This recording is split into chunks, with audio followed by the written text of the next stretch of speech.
Boa! Estamos nas ondas! Estamos nas ondas! Bom dia, boa tarde, boa noite! Estamos nas ondas, companheiros e companheiras, camaradas, estamos nas ondas! Hoje nós vamos bater um papão sobre ditadura. Né? Nós vamos fazer aí 59 anos da ditadura e nós temos muitas coisas a debater. Conforme o tempo vai avançando, a gente vai tendo a oportunidade de revisitar esse momento e perceber, né, o quanto ele foi maléfico para o nosso país, porque é uma coisa que eu digo sempre, né? A mãe de todos os problemas sociais é a ditadura de 64. O pai foi a colonização, mas a mãe de todos os problemas sociais foi a ditadura militar. A ditadura militar ela rompeu um processo que vinha cavalgando e que tentava levar o Brasil para a edificação de um estado de bem-estar social e para se tornar uma potência econômica, mas também social. Isso começa lá em 30, com a Revolução de 30, né? com a Aliança Liberal, com Vargas, e isso tem uma trajetória. E aí eu já deixo uma dica aqui de um livro bom, quem quiser entender esse período, que é o Jangada do Sul, do professor Gilberto Vasconcelos. Jangada do Sul, do professor Gilberto Vasconcelos. Enfim, nós vamos falar hoje aqui, vamos fazer aqui um debate amplo sobre a ditadura.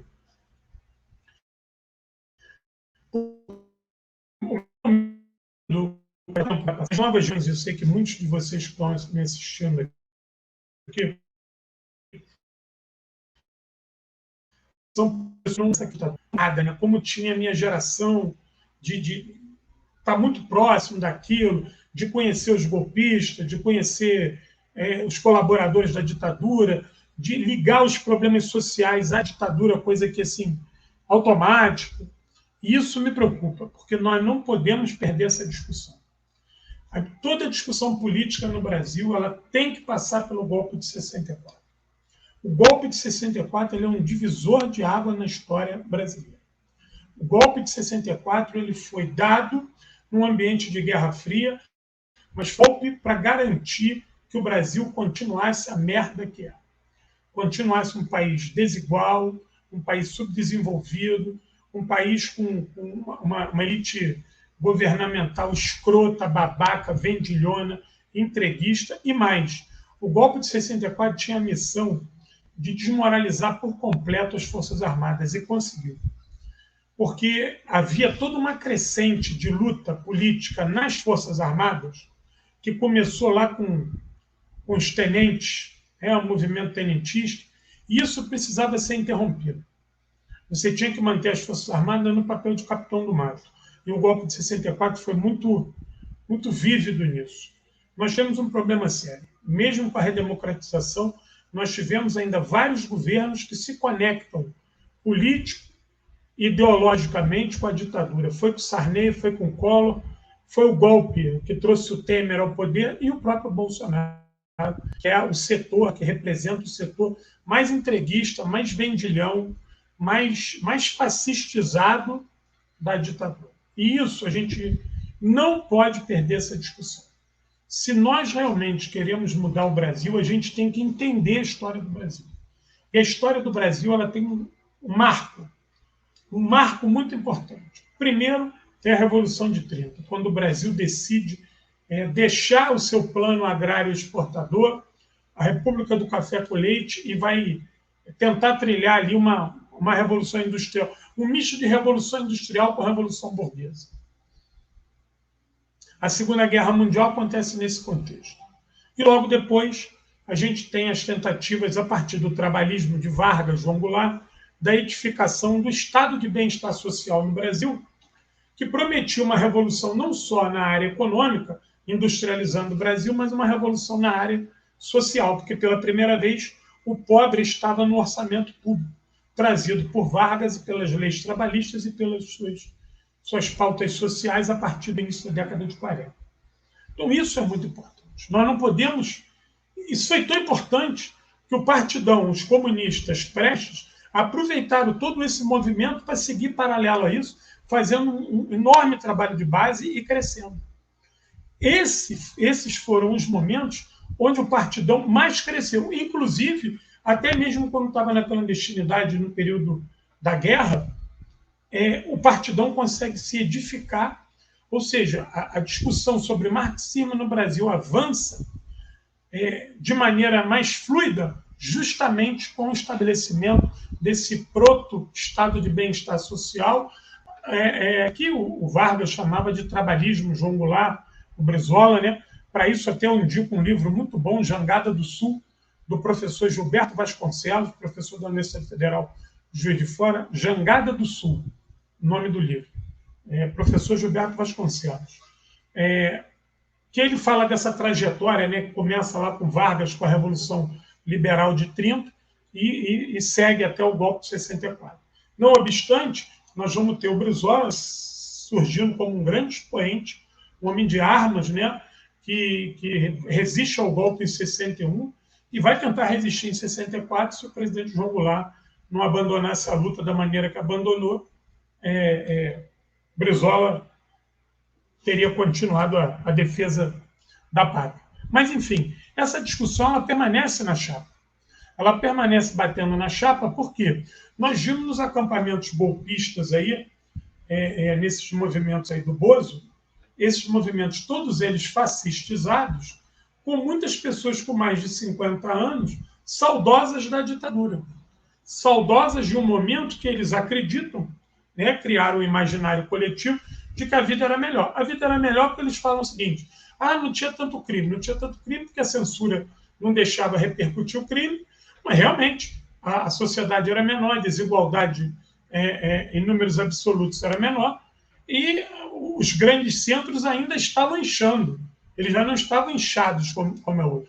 As contradições estavam iniciando. E óbvio que na ditadura o matar era livre. Então era isso que essas pessoas queriam. Eu, às vezes, vejo pessoas mais velhas falando assim: antigamente tinha gay, mas não ficava ninguém se beijando. Ou seja, era o dogma da sociedade conservadora reacionária, se é que dá para desassociar uma coisa da outra. O cara podia ser gay, mas tinha que esconder os sentimentos. O cara podia ser lésbico, mas tinha que fingir que era menininha. Entendeu? Então, esse falso moralismo ele vai tangir a ditadura em todo o seu escopo, político, social, econômico.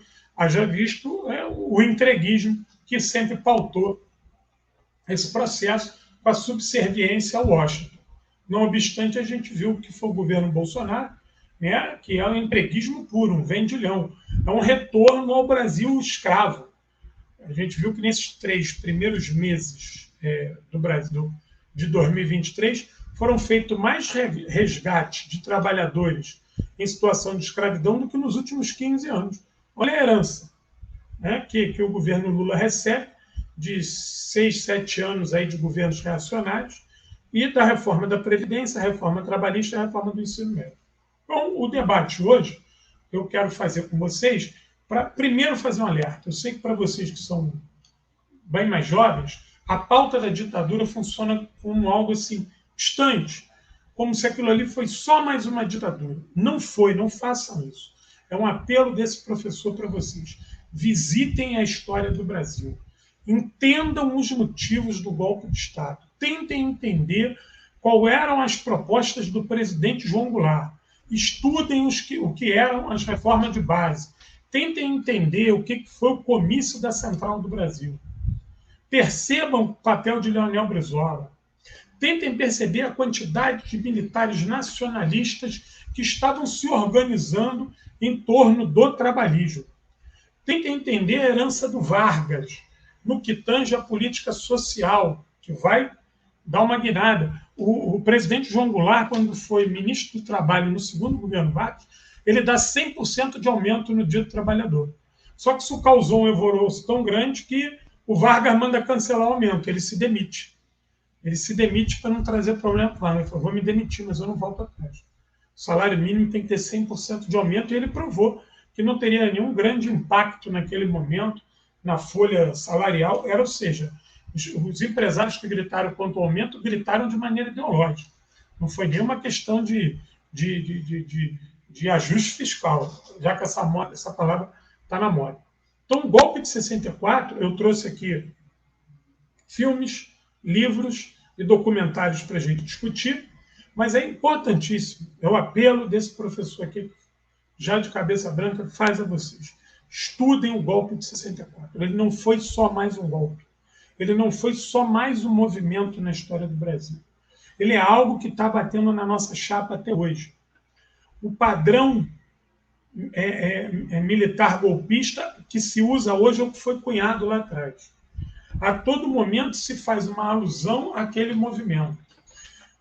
O ideário anticomunista da nossa sociedade, o arcabouço daquilo, né, já existia esse anticomunismo, mas o arcabouço do anticomunismo atual, ele foi moldado na ditadura. Essa pauta de costumes extremamente reacionária, né, homofóbica, machista, essa pauta, ela foi construída a partir da ditadura de 64. Então, e detalhe, todos aqueles políticos pilantras que se completaram da ditadura, os seus filhos e netos estão aí.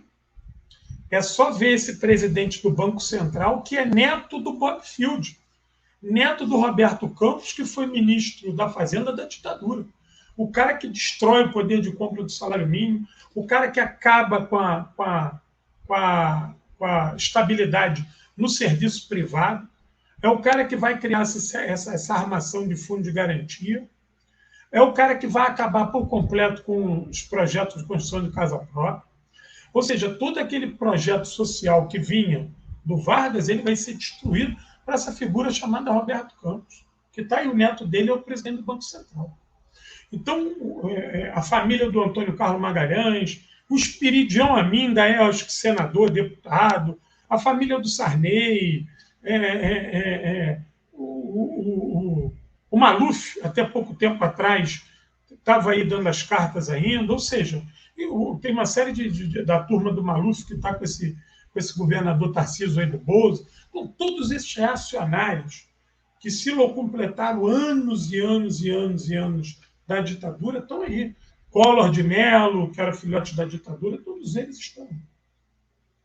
Então, a ditadura, apesar da sua estrutura social ter sido desmantelada, e em grande parte a sua estrutura política, mas a sua estrutura continua aí, porque nós vivemos numa ditadura econômica. Entendeu? Nós podemos falar, a gente vive numa democracia social. Sim, mas sob uma ditadura econômica ferrenha, construída pela ditadura militar, que alinhou o Brasil de maneira subordinada aos interesses estadunidenses. Os grilhões que nos prenderam aos Estados Unidos, eles foram constituídos de maneira mais firme, mais segura, a partir do golpe de 64. E aí eu começo dizendo o seguinte: atentai-vos para que vocês não sejam enganados. O golpe de Estado não foi 31 de março, muito menos uma revolução. Por favor, combatam isso, não aceitem isso. Revolução é revoluir.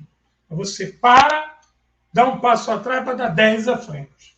É quando você faz um freio de arrumação. E a ditadura não fez isso. A primeira coisa que a ditadura faz é inchar as grandes cidades, porque ela vai estancar todas as políticas sociais voltadas para o norte e para o nordeste do país. Então começa um grande êxodo urbano. Um grande êxodo urbano, uma verdadeira transumância. A gente chamava de os flagelados da seca. Vão inchar Rio e São Paulo e um pouquinho de Minas Gerais. Porque eram os grandes polos industriais, e você vai ver as favelas crescendo enormemente. Aqui no Rio se chamava de maneira discriminatória os paraíbas. Os paraíbas era como se dirigia a todos os imigrantes do norte e nordeste do país.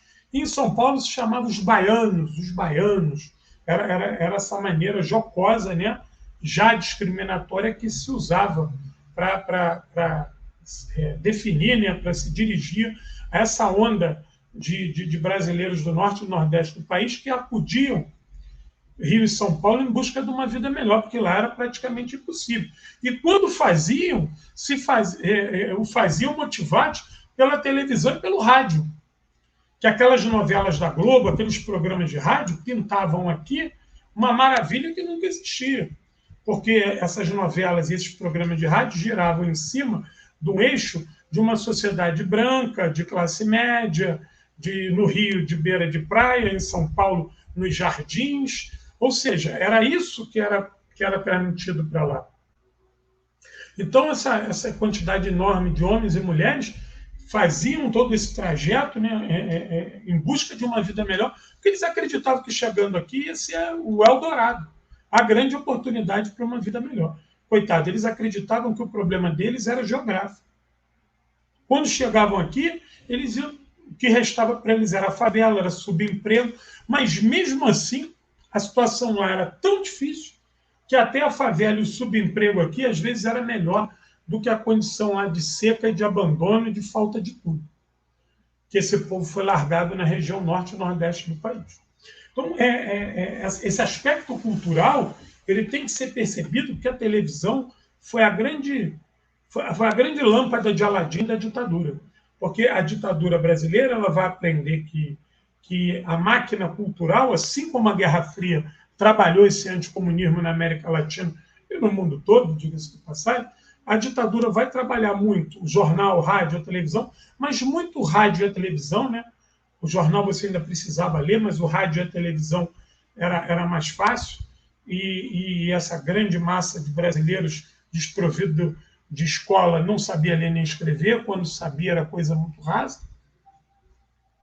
Eles vão ser encantados, né? Com a admirável do novo que nunca existiu. Chegavam aqui nas favelas, no Rio e São Paulo, a vida deles era tocada entre trabalho e desespero, trabalho e desespero. E o organizador social da vida dessa gente sempre foram as polícias. Polícia Civil, as polícias militares, que eram as que eram encarregadas de manter a ordem. Manter a ordem, né? Aquela história de ordem e progresso. Ordem para os pobres, progresso para os ricos. Esse é que foi o grande padrão da ditadura. E isso foi trabalhado hoje, né? Como se lá atrás tivesse ordem, disciplina. Não tinha ordem nem disciplina. Tinha imposição, medo. E aquele que contestasse era visto como transgressor, como transviado, como comunista, como louco, então pode bater, pode dar porrada, pode sumir, pode reprimir, ou seja, a ditadura ela vai reproduzir um ethos social no Brasil que é da repressão a todo momento. Aquilo que foi feito com os índios, não houve o mínimo de diálogo com os índios. Os índios, quando o português aqui chegou, primeiro exterminou e o que sobrou foi escravizado. Quando não deu mais para fazer isso, que o contingente estava acabando, eles vão na África, fazem a mesma coisa, não negocia nada, vai lá, agarra o escravo na porrada, tortura, escraviza e morreu, foda-se, descarta. Então, esse padrão da repressão, que é impor a você algo que vai beneficiar a elite e você vai ter que cumprir esse trabalho, essa tarefa ou essa submissão, sem contestar. Quando você contesta, você é um cara que está querendo desorganizar a ordem. Que ordem? A ordem dos que mandam, aquela história, né? Manda quem pode, obedece quem tem juízo, manda quem pode o rico. E obedece quem tem juízo é sempre o pobre. Pobre é que é obrigado a obedecer. E se ele não obedecer, ele não tem juízo. Ou seja, o juízo é colocado sobre aquele que obedece. Como dizia o Marighella, é o escravo com vocação para escravo. Então é isso que a ditadura vai produzir. A escola pública da ditadura é isso. É isso. Ela vai inventar que na sala de aula tem uma autoridade e vai dar o distintivo de autoridade para o professor. E todo o corpo disciplinar, né, pedagógico, diretor, essa turma, então, é quase que o general da banda. E a escola funciona como um depósito e cartilhão. Depósito de criança e cartilhão. Aí tinha moral e cívica, tinha o SPB, a Organização Social Política Brasileira, eram essas bobagens para te ensinar a cantar hino, para dizer o que era prefeito, que era o papel do vereador, tudo uma discussão vazia, sem ligação com a realidade, não tinha um mínimo de visão crítica. Por que não tinha visão crítica? Tu não traçava paralelo com a realidade, tu não tinha exemplos do dia a dia, Então ficava aquela coisa vazia. O que tu via no dia a dia, tu não conseguia colocar naquilo que estava sendo colocado. Tu não conseguia colocar naquilo que estava sendo dado na sala de aula. Então, tu não conseguia fazer o paralelo daquilo. Não estabelecia uma crítica, não tinha os porquês. Era ensinado para os professores evitar todo e qualquer debate na sala que levasse ao porquê. Era escolástico. O aluno tinha que vir sentar, comer aquela merenda sem vergonha, ouvir aquilo, cumprir o ritual pedagógico de caderninho, de uniformezinho, aquela coisa do militar, né? E ir para casa ser um bom aluno. Mesmo se tu não tiver o que comer, mesmo se a tua casa estiver caindo aos pedaços, não tiver saneamento básico, foda-se, fica quietinho e vai trabalhar. E vai ganhar dinheiro para sair dessa situação. E essa situação é coisa de preguiçoso. Porque aquilo ali é um estágio, né? A pobreza no Brasil é tratada pela burguesia como um estágio que você tem que passar, como se fosse natural. Não, tu tem que passar por isso. Porque aí, se você for esperto, tu sai daí. É como se isso se naturaliza a pobreza criminalizando. Ou seja, você odeia o pobre e fala que o pobre é culpado pela própria pobreza. E aquele que consegue sair dali, pô, parabéns, tá vendo? Você é um exemplo, é possível sair daquilo ali, porque você não foi preguiçoso. Preguiça é dele. E essa questão da preguiça é o arcabouço religioso. Né? Quem gostava de chamar o camponês de preguiçoso era o padre. Você trabalhou pouco, você não deu dinheiro para o teu suzerano, o príncipe está contando com a sua colheita, deixe de ser preguiçoso, trabalhe mais, a preguiça é punida, a preguiça é pecado, entendeu? Então isso tudo é ditadura. Todos esses artifícios de dominação, a ditadura no Brasil muito sabiamente usou. Né? Depois vocês vão lá e vejam um documentário, A Escola Francesa, para entender como é que era o mecanismo de tortura no Brasil, usado pela escola francesa, né, que é o setor da inteligência francesa com esse negócio de tortura, de submissão psicológica, mas tem um setor lá que fala da questão do trabalho psicológico, né, da OPS, né, operação psicológica, que foi muito usado na Argélia, no Vietnã, né, e eles trazem isso para o Brasil. Isso aí a gente marca um outro papo e fala dessa coisa das operações psicológicas. E a ditadura foi muito hábil, ela tinha a Rede Globo, né? A máquina de fazer idiota era a Rede Globo. Então, a ditadura, ela se estabelece dizendo o seguinte, ó, nós não somos ditadura, primeira coisa, nós não somos ditadura, nós somos uma revolução e nós estamos tomando poder para evitar que o Brasil vire comunista, que o Brasil caminha para o comunismo. E a primeira coisa que eles disseram é que o presidente João Goulart planejava um golpe sindical. A palavra era golpe sindical. Eu fico querendo entender o que seria um golpe sindical. Né? Seria um golpe dado por sindicalistas, acho isso. E que esse golpe sindical, olha só como eles não tinham medo de usar essas palavras, um golpe sindical onde transformaria o Brasil numa república sindicalista. Isso era uma coisa que o povo deveria amar, por ser os sindicatos são os trabalhadores. Ia ser uma ótima ter um país governado por sindicatos. Mas isso era uma semântica usada para igualar a situação dos sovietes na União Soviética.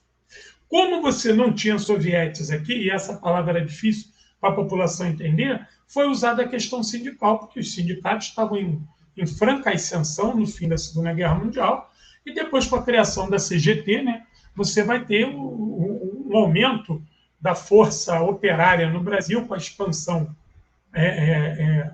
dos setores ligados ao aço, né, a siderurgia, por causa da CSN, o parque industrial de São Paulo, as montadoras de São Paulo.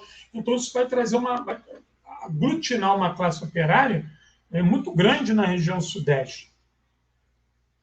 E eles estavam sedentos por se organizar, havia uma grande discussão política em torno disso. O Vargas era muito popular, o trabalhismo era uma coisa popular, a figura de João Goulart, depois que dá 100% de aumento para o trabalhador e tem todo aquele estique-puxa com os empresários, então o João Goulart, ele, desde cedo, é visto como um grande defensor dos trabalhadores, um cara que estava do lado dos trabalhadores. Isso é uma coisa assim, fantástica para a história do Brasil. Isso é uma coisa única, de você ver tantos trabalhadores ali organizados em torno do sindicato, com uma participação muito grande do Partido Comunista, é óbvio, Mas aquele momento era um momento rico. Então, a ditadura, muito hábil, ela vai dizer que vai criar uma república sindicalista no Brasil. Óbvio que isso não vai assustar o trabalhador, mas isso vai assustar as camadas médias. Entendeu? As camadas médias vão se assustar. Isso, inclusive, tinha uma discussão que a ditadura fazia, que é o seguinte: olho na sua empregada doméstica, ela pode ser uma comunista, ela pode estar pensando em se organizar, ela pode estar pensando em querer carteira de trabalho assinada. Olha, a gente só foi ver carteira de trabalho assinada lá no governo Dilma 50 anos depois. Mas a ditadura já tinha medo disso, porque a empregada doméstica estava dentro da tua casa. Então eles tinham medo do cacete que a empregada ou empregado doméstico se organizasse. Eles tinham medo do caralho. Entendeu? Então eles bateram pesado. Como eles tinham medo que o trabalhador rural se organizasse? Então, a perseguição no campo, a ditadura, ela vai ser muito mais atroz no campo do que na cidade. E olha que a ditadura perseguiu muito estudante, muito trabalhador, muito intelectual, mas ela perseguiu mais ainda no campo. Só que no campo os relatos sumiram. O documento disso sumiu, o campo, por não estar conectado com a cidade a nível político, a gente perdeu muito desses relatos, muitos desses trabalhadores não tinham documento, muitos desses trabalhadores que foram mortos, que sumiram, as suas famílias depois foram jogadas para outros cantos e foram separados. Ou seja, a gente ainda precisa de uma grande pesquisa, de um grande estudo para medir o tamanho da repressão da ditadura na área rural no Brasil. Eu fiz aquela live falando dos motivos que não levaram a guerrilha rural prosperar no Brasil. Quem não viu, visita lá essa live. Um dos motivos é esse, a repressão. A gente não pode só falar assim, a guerrilha não prosperou no campo porque ela foi incompetente. Não foi só um problema de incompetência. Não foi só uma falta de projeto. A repressão também foi muito dura. A gente também não pode deixar de olhar o papel que o inimigo jogou e entender que ele foi hábil. A gente tem que reconhecer o tamanho do inimigo nessa história, até para que a gente não seja derrotado de novo numa outra situação. Então, no campo, a repressão foi muito dura, porque aquelas estruturas dos coronéis, elas estavam de pé no mínimo 200 anos. No mínimo 200 anos, a estrutura do coronelismo no Nordeste, quando tem o golpe em 64, você tem no mínimo ali 200 anos. Você vai retroagir 200 anos, vai chegar no Brasil de 1750, a expansão canavieira, começa o ciclo do café, é o Brasil na mão desses coronéis, enfim, é exatamente essa estrutura. Ela estava muito bem edificada. Você tem a guarda rural, você tem essas milícias rurais, ou seja, você tem todo um ambiente de coerção que 200 anos de know-how que a ditadura vai se fazer valer disso para reprimir a luta no campo. Então, a ditadura, a primeira coisa que ela vai fazer é pintar o sindicato e o trabalhador como um inimigo a ser combatido. Então, os setores médios, esses que estavam aterrorizados com o comunismo, ele agora vai ficar não aterrorizado com o comunismo, porque não é só a questão comunista. A ditadura muito hábil vai falar assim, não, são os trabalhadores, os sindicatos. Então, toca de fechar sindicato. E as pessoas não perceberam, esses setores médios, que elas estavam sendo arrastadas para o golpe porque elas estavam perdendo os seus sindicatos também. É aquela frase, a classe média marchou com o golpe, depois chorou. E isso é verdade. No final da ditadura, você já vai ver vários setores da classe média brasileira envolvidos no abaixo da ditadura porque tiveram parente torturado, tiveram parente sumido, ou apanharam, ou viram seus salários serem encurtados, estavam vendo a crise dos anos 80, estavam vendo a crise do petróleo, perderam todo e qualquer poder de compra, o lado B do milagre econômico era um fantasma econômico, a coisa de 80 ser chamada década perdida, aqui no Brasil foi atroz, aqui você tinha uma inflação de quase 200% no governo Figueiredo, e além disso uma repressão, as favelas deram um boom na geografia do Rio e São Paulo, então isso vai chocar a classe média, e a classe média vai olhar a favela, a estética burguesa, está comprometida, barraco, favela, a violência está inundando, não é mais aquela violência que tu falava assim, não vai ali naquela região não, porque ali é violência. A violência começa a ficar na cidade e na parte metropolitana dessas cidades. Até porque Rio de Janeiro vai passar a ter uma região metropolitana, São Paulo vai ter, Belo Horizonte vai ter, Porto Alegre vai ter, Curitiba vai ter, Recife vai ter, Fortaleza vai ter. Ou seja, essas capitais que não tinham regiões metropolitanas, porque você saía dessas capitais, teoricamente, o que se afastasse 30, 40 quilômetros dessas capitais era zona rural ainda. A ditadura vai entregar um Brasil completamente inchado, com déficit habitacional, com salário corroído, com uma repressão dura e com uma escola pública muito pior daquela que eles pegaram 21 anos anterior. Uma escola pública completamente sucateada. Um servidor público que ganhava salário de merda. Servidor público foi ganhar um pouquinho mais, servidor público federal foi ganhar um pouquinho mais ali no segundo governo FHC, não por causa do FHC, que o FHC deixou os funcionários públicos 8 anos sem salário. Esses funcionários públicos eles vão ganhar um pouquinho mais aí, porque eles vão ganhar na justiça a questão de plano de cargos e salários e aqueles planos econômicos que passaram, né? Plano Brescia, Plano Verão, Plano Collor, Plano Cruzado, todos esses planos, os sindicatos discutiram isso na justiça. E eles acabam ganhando alguma coisa ali. Isso melhora um pouquinho o salário do servidor federal, não por causa do FHC. Estou só usando o governo FHC, foi quando essas ações começaram a ser julgadas, né, concluídas. Porque antes o servidor federal tinha salário. O cara que trabalhava de faxineiro aqui no município do Rio tinha salário maior do que o cara do governo federal. Então, eram salários que a ditadura deixou extremamente achacados. Só quem ganhava bem era o primeiro escalão do governo, que era do Jabaculê, os militares, ou então diplomatas. O resto é salário de fome.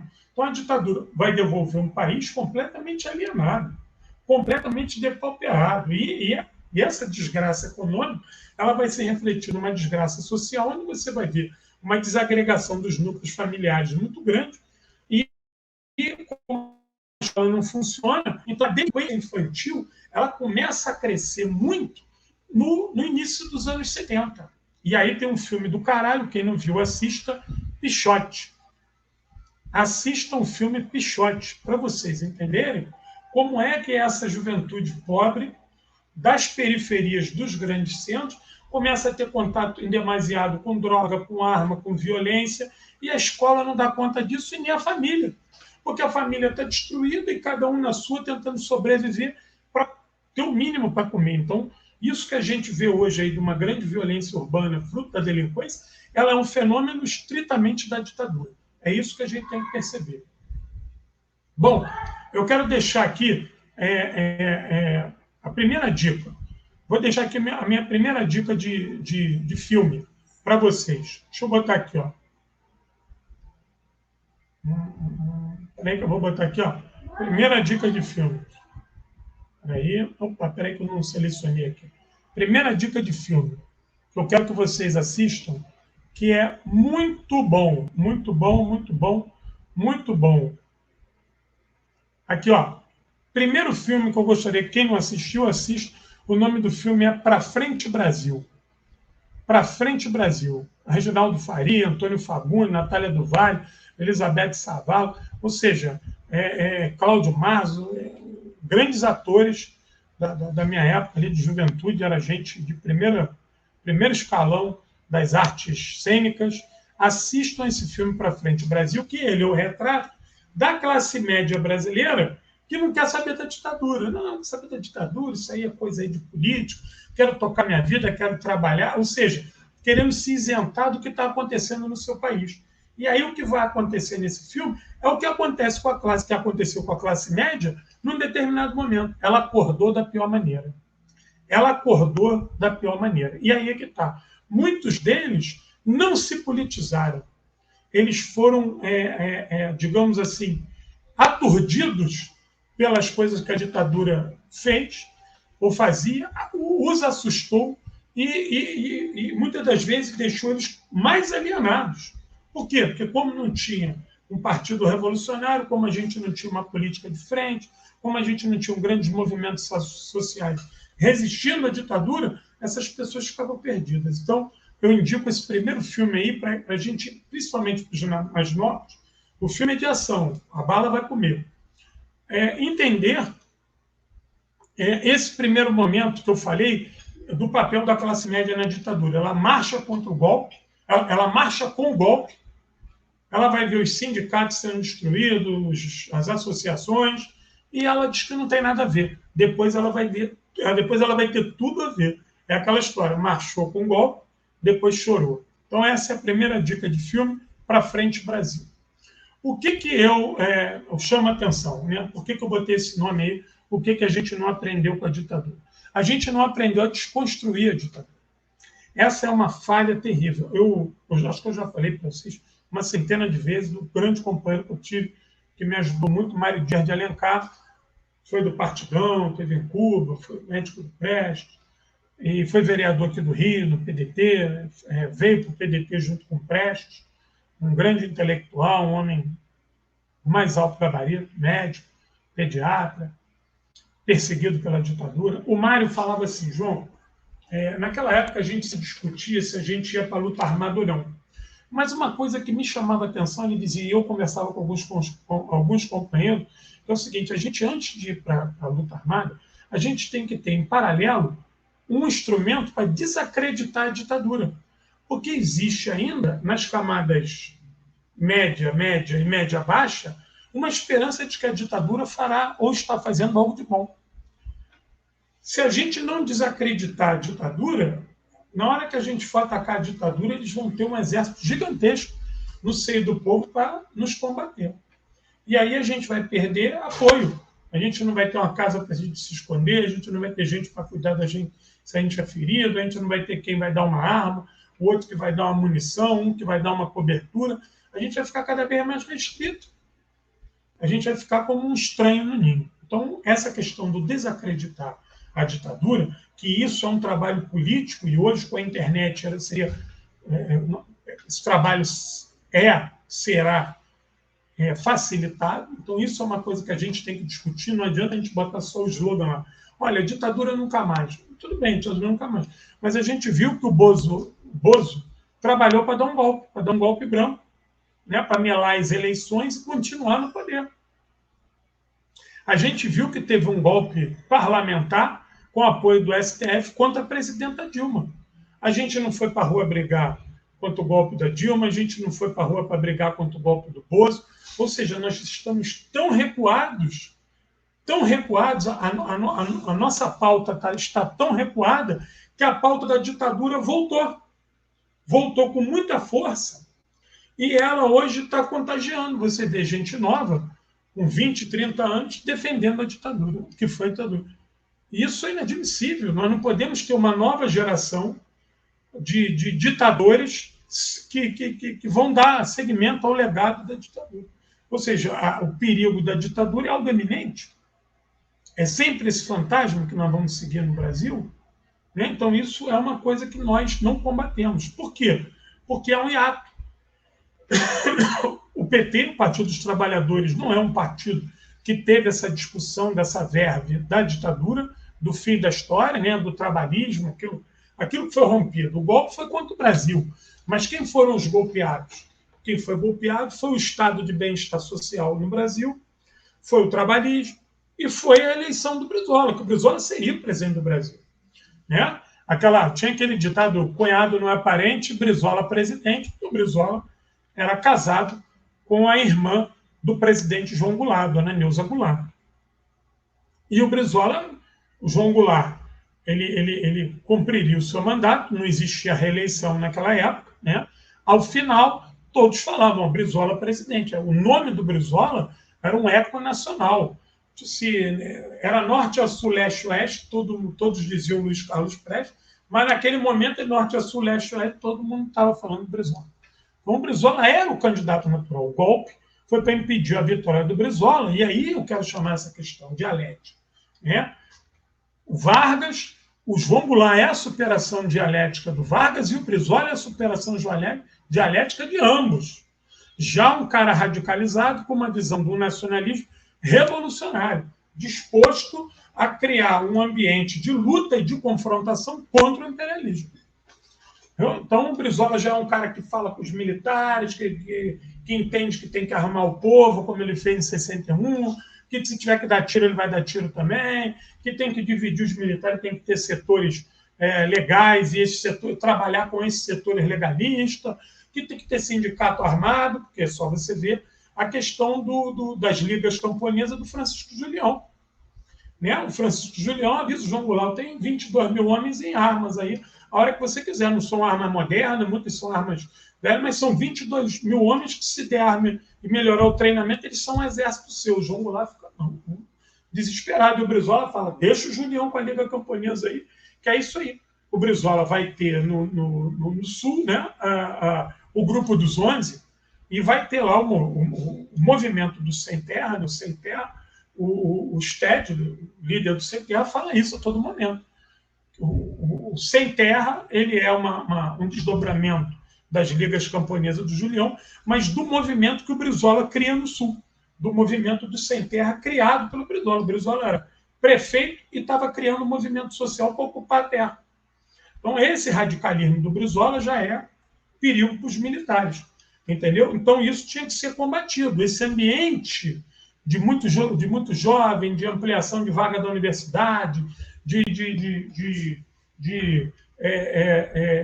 ensino técnico para formar uma nova classe operária que estava dentro do sindicato, que estava discutindo a fábrica, mas estava discutindo a sociedade. Então, isso era um perigo. A ditadura precisava separar isso. Então, eu acho que a nossa primeira grande falha foi não desconstruir a ditadura até hoje. Tem gente que é saudosa de algo que nunca existiu. Só que esse ideário está aí. Isso vem movendo gerações. A minha mãe tem 79 anos. Se tu perguntar para ela o que era melhor, a ditadura, agora ela vai dizer que a ditadura era ótima. A minha mãe, quando eu era criança, isso não, adolescente, né, 13, 14 anos, eu lembro dos Carbonário, eu falava, a minha mãe leu os Carbonário. A minha mãe leu os Carbonário. Tem 2 livros que eu botei a minha mãe para ler, ela leu e discutiu comigo. Eu falei, meu filho, eu não sabia de nada disso. Ela leu os Carbonário e leu o Que Isso, Companheiro. E ela falou assim, meu filho, a gente nem ouvia, nunca ouvi falar disso. Nunca sabia negócio de tortura, nunca ouvi falar disso. Ou seja, nós tivemos um silêncio muito bem programado no âmbito do povo brasileiro, do que foi realmente a ditadura. Então, nós perdemos essa discussão. Por isso que o Bolsonaro, quando remete à ditadura, ele tem um êxito muito grande, porque parte desses setores alienados, essa turma que tem 50, 60, 70, 80 anos, e detalhe, esse ciclo geracional mais velho contamina a geração mais nova. Muitos desses aí têm saudade de algo que nunca existiu. Entendeu? Ou seja, uma tal de uma memória rarefeita, completamente criada a partir do hoje. Há todo um processo de criação de uma nova memória que se remete a um passado que nunca existiu. Vou botar aqui agora uma outra dica de filme que eu quero que vocês assistam, que é muito bom. Esse já é um filme mais novo, que eu quero que vocês assistam, olha aqui, ó, que é o Batismo de Sangue, que conta a história dos freis dominicanos, a tortura do Frei Tito, porque essa turma é que estava ajudando o Marighella. A queda do Marighella é a partir da tortura desses freis dominicanos. Mas o que eu quero que vocês entendam aí é a discussão na sociedade. É a discussão na sociedade, o debate sobre resistir ou não à ditadura, enfrentar ou não a ditadura e os pontos, né, que a ditadura estava ganhando e nós estávamos perdendo. Ou seja, aí já é uma discussão de âmbito da história social. Se o primeiro filme que eu apresentei ele vai marcar uma questão da história política, também transitando na história social, esse aqui é o contrário, é um primor, é uma primazia da história social que vai se marcar na história política. Então, quem não assistiu Batismo de Sangue, veja, porque, inclusive, o que tem de comum nesse filme e no outro é a questão da tortura. Não deixem de assistir. Então, o segundo ponto que eu quero destacar sobre a ditadura é a questão dos militares. Porque os militares foram que deram o golpe, tudo bem, que houve toda uma gerência de empresários, de políticos, de alguns intelectuais, de comerciantes, tem a participação do capital estrangeiro, do imperialismo, principalmente o norte-americano. Mas o executor da lambança são os militares. Só que, incrivelmente, eles conseguem sair dessa merda toda que eles fizeram com a alma lavada. Primeiro, eles impõem a lei da anistia, que eles que deram o golpe, destruíram, fuderam tudo, prostituíram o país, depauperaram a população, torturaram, mataram, sumiram com o corpo, venderam o país, fuderam a economia, não iam ser julgados. Já saíram dizendo, não, o que passou, passou. Aí de lambuja ele fala assim, não, os crimes da esquerda também não. Mas qual foi o crime que a esquerda cometeu? Se até a ONU reconhece o direito de rebelião, se na Carta das Nações Unidas, né, a carta lá de Declaração Universal dos Direitos Humanos, se lá reconhece o direito de rebelião contra a opressão, então quem lutou contra a ditadura não cometeu crime nenhum. Apenas estava se rebelando contra uma situação opressora. Então eles vão igualar isso. Não, teve crime dos dois lados, então fica no 0 a 0. Porra nenhuma, nós aceitamos essa merda em troca de um consenso burguês e do eleitoralismo do caralho. Porra, os nossos sonhos não cabem nas urnas. Nossos sonhos não cabem nas urnas. Isso é uma coisa que a gente não pode esquecer. Os nossos sonhos não cabem nas urnas. Então nós trocamos toda uma discussão contra a ditadura de enfrentamento para se ter um consenso burguês, para se trazer de volta o aparato eleitoral sob que plataforma? O aparato eleitoral volta sob a plataforma da democracia burguesa. A gente vai ter eleição no Brasil, mas vai jogar no campo deles. É a eleição que eles organizam. Aí você, na época, vai ter lei Falcão, o candidato não podia falar. Porra, é uma merda. Depois vocês peguem as propagandas eleitorais, estão no YouTube, de 1982. Porra, o golpe que não deixa ter eleição direta em 82, não deixa ter eleição direta em 84, tudo isso para evitar a vitória do Brizola. Se tivesse eleição direta no Brasil em 82, Brizola estava eleito. Se tivesse em 84, Brizola estava eleito. Se tivesse em 85, também o Brizola estava eleito. Entendeu? É óbvio que em 89 já não, porque o Brizola já tinha sido governador do Rio e já tinha sido montado toda uma máquina de contestação e de mentira contra o Brizola faraônica. E a esquerda também já tinha seus candidatos. O PT tinha um candidato, o PCdoB tinha outro candidato, o PCB tinha outro candidato. E aí você vai criar outros partidos, PSB, PV, e aí vai fracionar a esquerda, que naquele primeiro momento de retorno do exílio, bem provavelmente se uniria em prol do Brizola por ser o nome mais forte. Né? E aí vou colocar aqui agora um outro filme. Deixa eu colocar aqui um outro filme. Está aqui.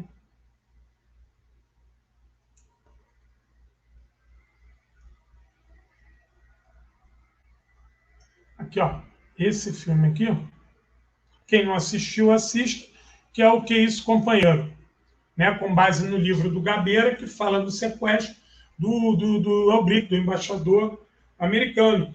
Que aí é a única coisa que vai ter, aí a guerrilha está numa situação tão difícil que ela vai ter que apelar para isso para tirar os outros da cadeia, porque você não comovia mais a população dizendo que tinha gente sendo torturada e morta.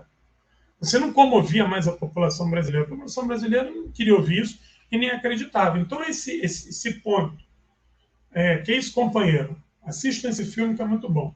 Esse ponto dos militares terem saído limpos da merda que eles fizeram está aí.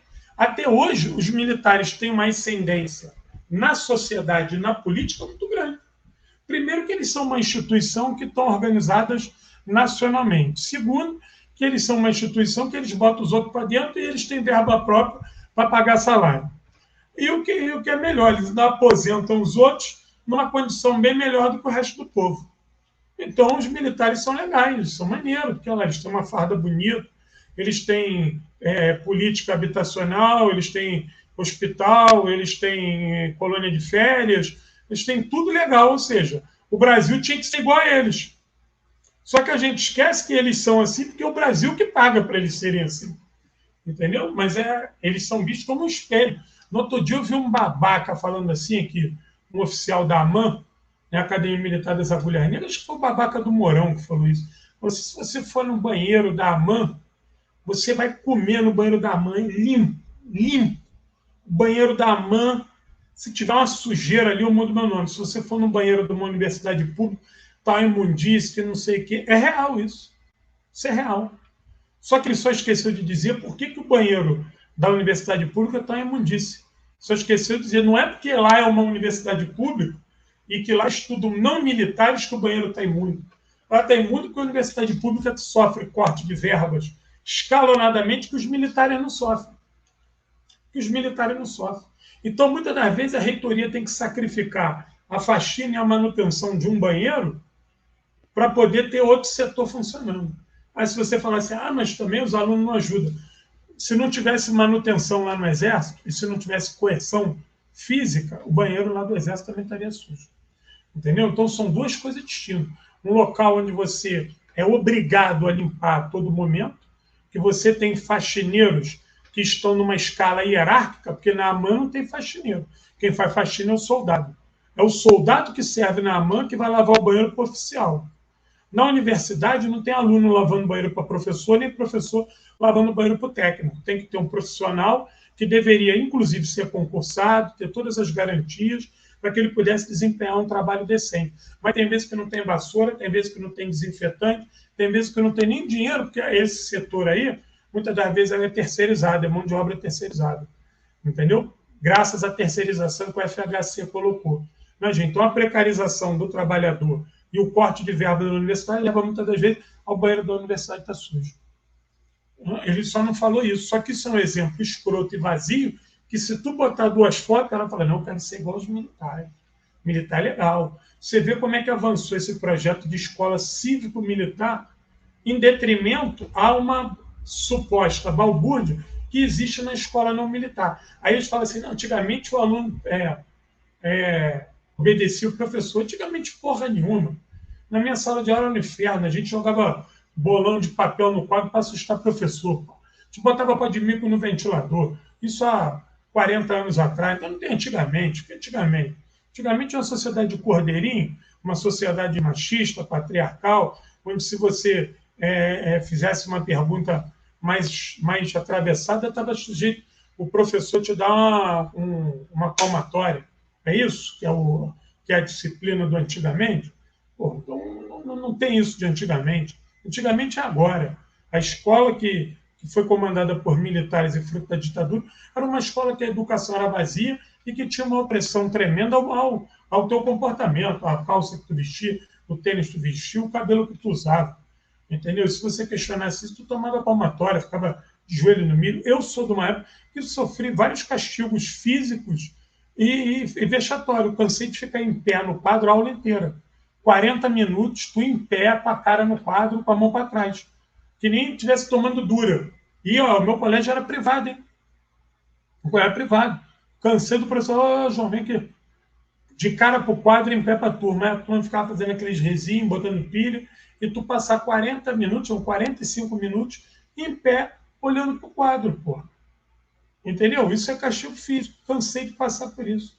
Porque eu tinha um comportamento atípico, eu questionava, eu perturbava aquelas aulas filha da puta que não servia para nada.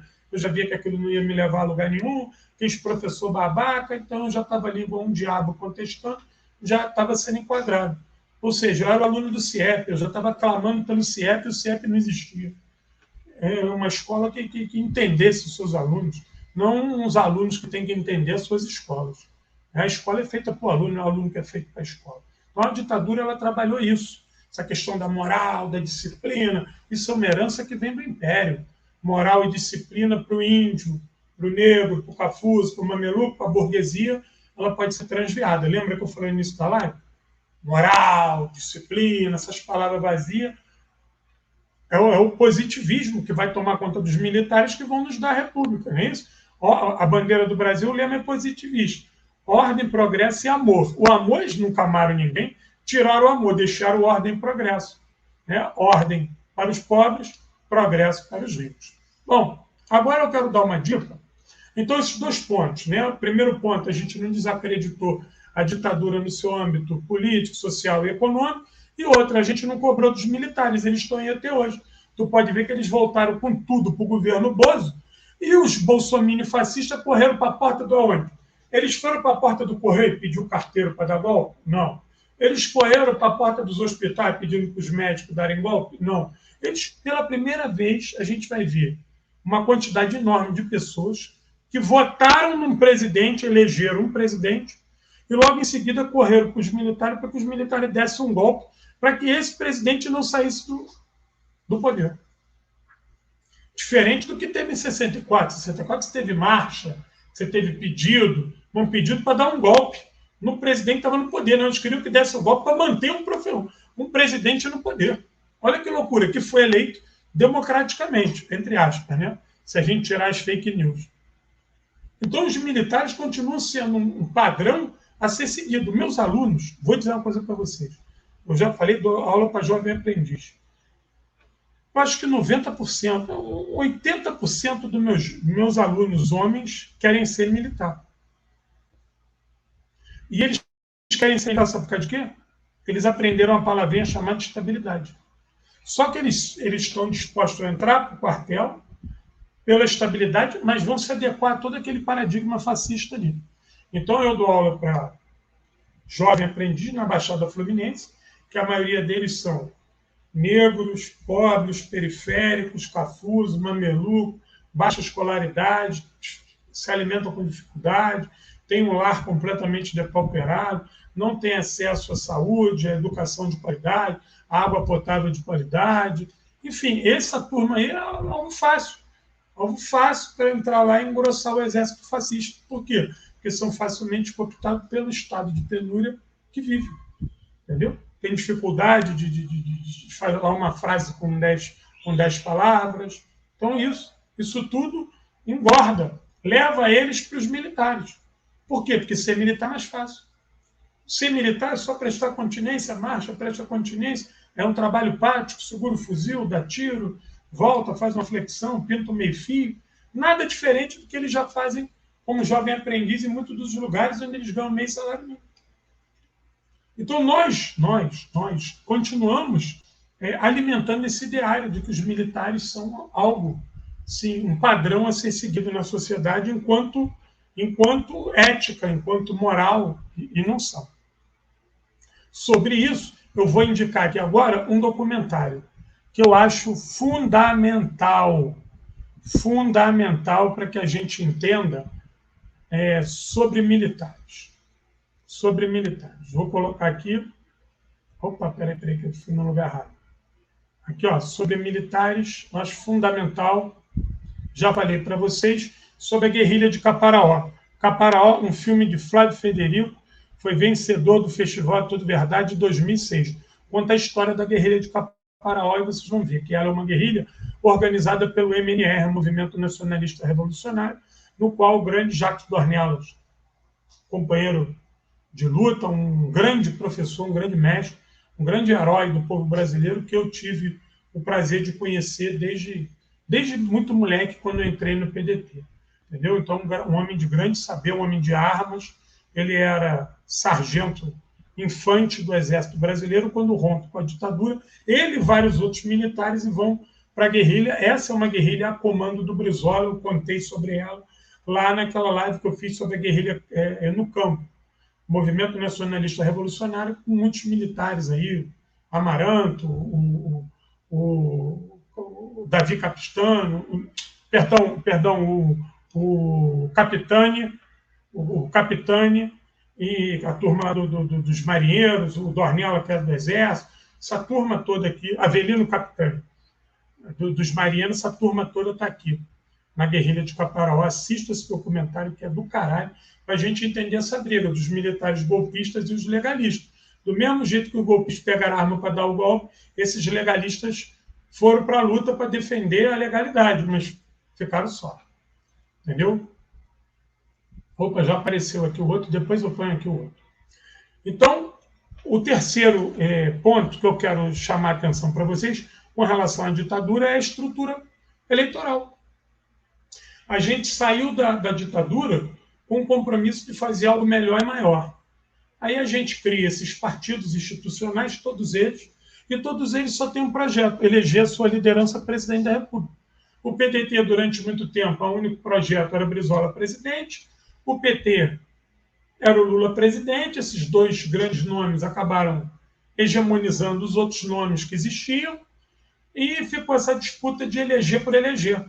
E aí a política, ela girou, muitas das vezes, na questão eleitoral e, o que é pior, no eleitoralismo.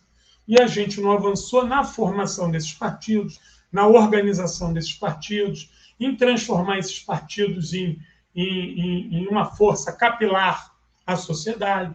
Esses partidos vão viver de carguinhos no governo. Esses partidos, eles muitas das vezes estão preocupados só com a boquinha e não querem disputar um trabalho social de médio e longo prazo. A todo momento querem organizar somente para eleição. Vai ali, vota. Aí é aquela história, né, que Marx nos avisa. De 4 em 4 anos, o oprimido vai às urnas eleger seus opressores. E aí a gente não entende por que o pobre, fudido, vota em Bolsonaro. Caralho, o Marx já explicou 200 anos atrás. Né? A ideologia dominante é a ideologia da classe dominante. A classe dominante não votou no Bozo, então a ideologia que ela vai prosperar, que ela vai impor, é que o pobre vai seguir, sem nem raciocinar, porque, coitado, não faz 3 refeições por dia. Se tivesse o CIEP, ia fazer 3 refeições por dia. Não tem CIEP, vai fazer. Como é que a gente vai exigir que alguém pense sem comer? Né? Então, esse é um problema seríssimo. Seríssimo. E aí eu volto, eu já falei do Caparaó, enquanto documentário, e vou falar isso. Pô, como é que os partidos políticos eles vêm falhando, todos eles, uns mais, outros menos, se adequando a esse jogo eleitoral sem questionar esse jogo. Porque você pode disputar a eleição, mas em paralelo você tem que organizar o povo. Ó, aqui vai ter uma frente eleitoral. Companheiro A, B, C, D, vocês vão só tratar de eleição. Pá, companheiro EFGH, vocês vão tratar de organizar o povo. Acabou. São 2 trabalhos distintos. A gente se encontra na eleição, mas a eleição não pode ser um fim em si mesmo. Votar e eleger é importante, mas a gente tem que trabalhar para a tomada do poder. E a tomada do poder definitiva não vai ser pelas urnas.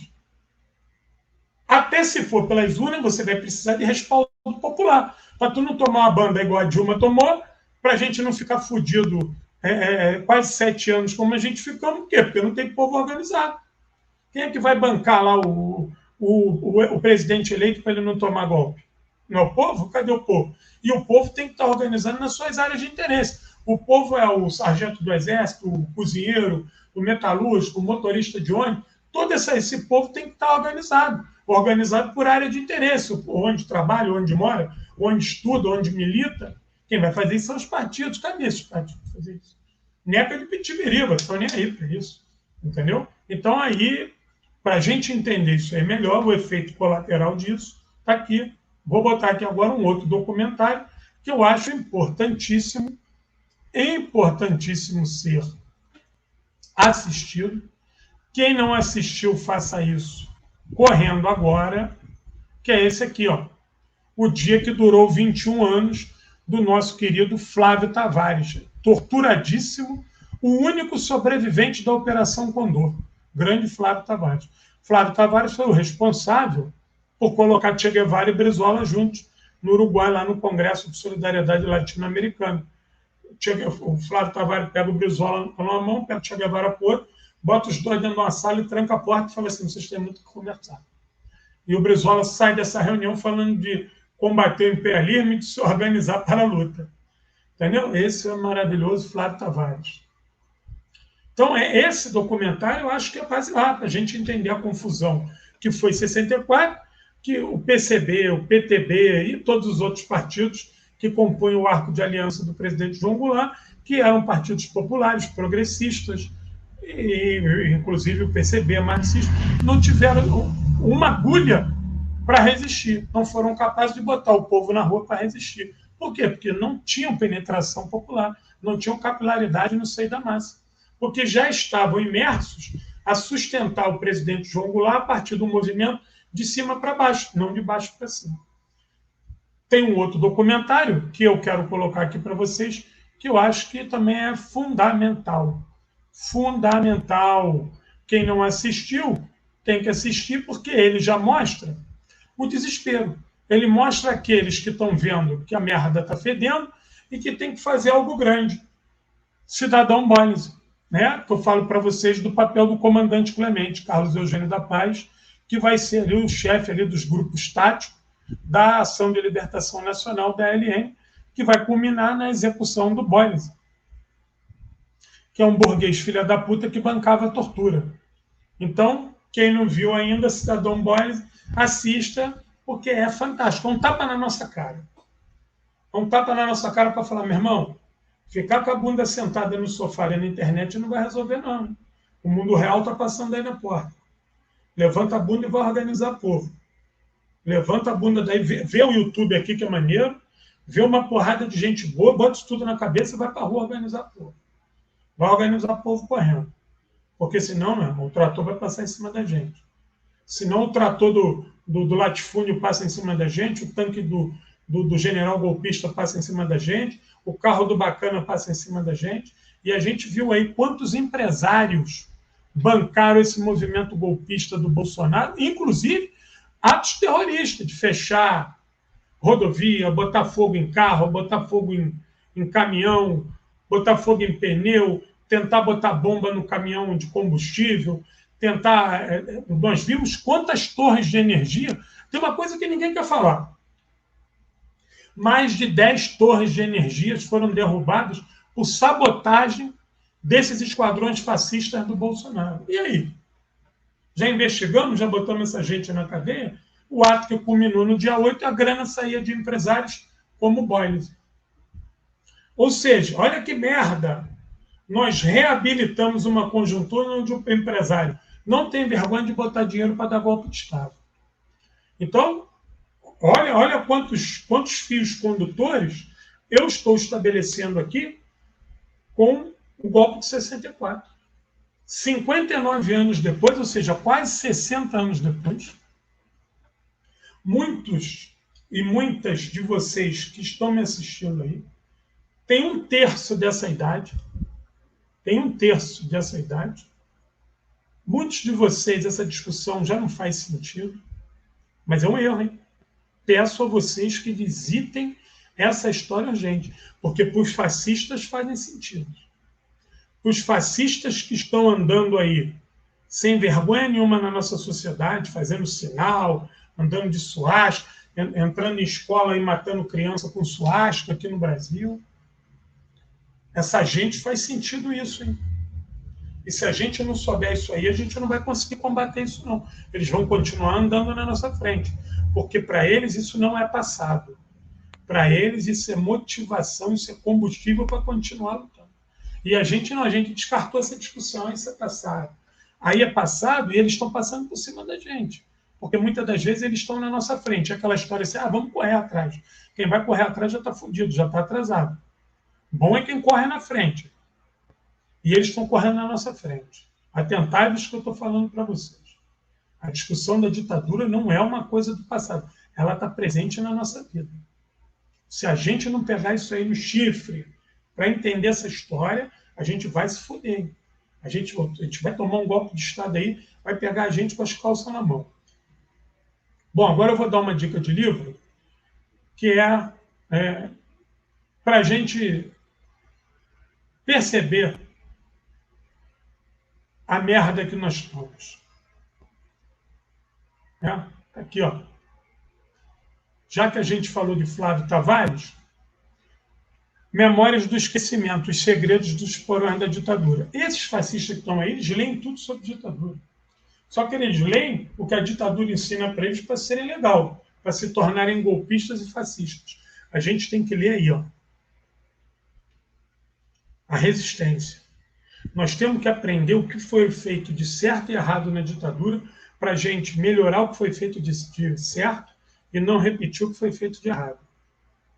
Compre o livro do Flávio Tavares, esse livro aí, na estante virtual, é baratinho. Leia isso. Leia isso. Nessa foto aí está o Zé Dirceu, está aquele Franklin Martins. Leia isso. Isso é coisa séria. O próprio Flávio Tavares está aí. O cara que escreve esse livro está aí. Entendeu? Tem um documentário Hércules 21 também, que é muito... Hércules 21. Hércules 21, Hércules 54. Acho que é Hércules 54. Perdão o número. Que fala sobre essa cena aí. Comprem esse livro. Outro livro que eu quero falar com vocês é esse aqui, também do Flávio Tavares. Também do Flávio Tavares. 61 Golpe Derrotado. Luz e Sombras do Movimento da Legalidade. Olha a foto aí, ó. O Brizola com a metralhadora INA em cima da mesa. O Brizola com a arma na mão aí, ó. Com a metralhadora na mão. Isso é uma aula que nós temos que aprender. Eu fico, às vezes, tem companheiro que me liga e fala assim: professor, eu estou lendo aqui o manual do Marighella de guerrilha urbana. Eu falo, não, lê aí. E depois eu penso comigo, está lendo essa porra para quê? Não dá tiro nem de airsoft. Está lendo essa merda para quê? Quando tu for precisar ler o manual, já deu merda. Então lê aqui o Flávio Tavares, 61 Golpe Derrotado, para entender como é que politicamente a gente pode derrotar essa turma sem ter que ir resistir ao golpe que eles deram. Porque o Marighella, quando escreve o manual, porque nós já estamos fodidos, que a gente tem que resistir, porque eles já são donos do terreno. Então a gente tem que evitar que eles sejam donos do terreno. Nós temos que ser o dono do terreno. Quem tem que estar fazendo literatura subversiva são eles, quando a gente botar eles para dentro do porão da história. Então vai ler aqui, ó, Flávio Tavares, 61 Golpe Derrotado. Outro livro que eu indico. Compra na estante virtual, que está baratinho. E para finalizar, o outro livro que eu quero deixar aqui para vocês, peraí. O outro livro que eu quero deixar para vocês é esse aqui, ó. Isso aqui não é um livro, isso é um documento. Isso é uma coisa fantástica. Isso tem que ser lido agora. Flávio Tavares, 1964, Golpe. Eu selecionei as 3 obras do Flávio Tavares, vou ler aqui, um jornalista grande, extremamente conceituado, fundador do PDT junto com o Brizola, homem de armas, foi preso, barbaramente torturado, sobreviveu à Operação Condor, até há pouco tempo estava trabalhando e produzindo muito, fez aquele documentário, o dia que durou 21 anos, e escreveu obras fantásticas, porque ele percebia, e eu vi o Flávio falar isso várias vezes, tive com o Flávio Tavares algumas vezes no PDT, muito jovem, depois já maior, conversando, eu tinha um amigo que era muito ligado ao Flávio Tavares, então sempre que tinha uma reunião me levava, eu tive o prazer de estar várias vezes com o Flávio Tavares, e o Flávio é um cara que escreveu e produziu muito sobre a ditadura, porque ele falava isso. Nós não aprendemos ainda como que a ditadura nos deu aquela banda e como que ela nos dá outra banda quando ela sai de cena. A ditadura nos engana 2 vezes, quando ela toma o poder e quando ela larga o poder. E a gente não aprendeu isso. Então, agora, no dia 2 de abril, é o aniversário do golpe. Por favor, o golpe não foi no 31 de março, o golpe foi no dia 1º de abril. No dia 1º de abril, no dia da mentira, é que eles vão mover as tropas. No dia 2, o Darcy Ribeiro está em Brasília ainda, porque o Darcy Ribeiro era ministro do João Goulart, e ele foge de Brasília com uma certa dificuldade para não ser preso. Então, no dia 2 de abril, é o dia que se consuma o golpe. Então, o golpe começa no dia 1º e é finalizado no dia 2. Ou seja, em 24 horas eles controlaram o Brasil. Só que eles ficaram com medo de dizer que o golpe ia ser 1º de abril, porque era o dia da mentira. Já começava mais desmoralizado do que era. Então, eles inventaram que a Revolução, a Redentora, eles chamam de a Redentora de 31 de março. Não foi, nem nunca será. O golpe foi 1º de abril. E finaliza no dia 2. Então, companheiros e minhas companheiras, mais uma vez, obrigado por tudo. Quem não comprou, por favor, compre. Está chegando o fim, eu não vou fazer outra tiragem. A próxima tiragem já é do Aço Vermelho, mas ainda está faltando um gásinho para chegar no Aço Vermelho. O Aço Vermelho é um livro maior, mais elaborado, vai ser um pouco mais caro, talvez R$10 mais caro. E eu preciso que vocês me ajudem aqui a vender isso aqui. E quem não comprou, compra. E quem já comprou, por favor, bota na sua rede social e indica aí para os amigos. Quem puder dar uma ajuda aqui para o canal, e vamos para a vitória. Hurra! Obrigado.